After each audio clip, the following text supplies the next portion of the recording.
একদিন আগেই অর্থাৎ সোমবার কলকাতায় পৌঁছে গিয়েছিলেন তিনি। মোহনবাগান জার্সিতে সাইনিং ভিডিও শ্যুট করার পর ফিরেও গিয়েছেন ইতিমধ্যে।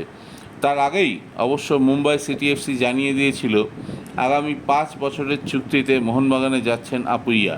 তাতেই পরিষ্কার হয়ে গিয়েছিল সব জট। এই মুহূর্তে ভারতীয় ফুটবলের সেরা মিডফিল্ডার কেন মোহনবাগানে খেলবেন সেই ব্যাখ্যা অবশ্য তিনি নিজেই দিয়েছেন। মোহনবাগানের থেকে তাকে বেশি টাকা অফার করেছিল ইস্টবেঙ্গল। নাম না নিয়েও এমনটাই জানিয়েছেন মোহনবাগান সচিব দেবাশিস দত্ত। মিজোরামের ফুটবলারটি অবশ্য শেষ কয়েক বছরে মোহনবাগানের সাফল্য এবং ধারাবাহিকতা দেখে এবং একই সঙ্গে এশিয়ান চ্যাম্পিয়ন্স লিগে খেলার সুযোগের কারণেই মূলত বেছে নিয়েছেন সবুজ মেরুনকে। তার যোগদানে মোহনবাগান মাঝমাঠ কতটা শক্তিশালী হবে সেটা সময় বলবে।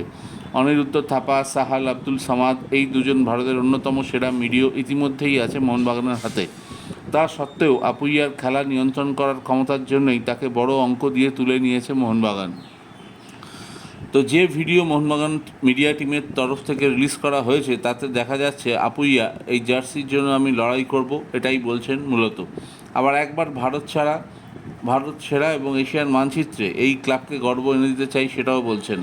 তবে যারা ভাবছেন আপুইয়াকে সই করিয়ে নেওয়ার পর মোহনবাগানের চমক শেষ, তাদের বলবো এখনও অনেক বড় চমক বাকি আছে, অপেক্ষা করুন, ক্রমশ প্রকাশিত হবে।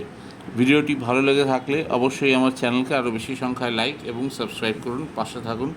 All the very best. Thank you very much.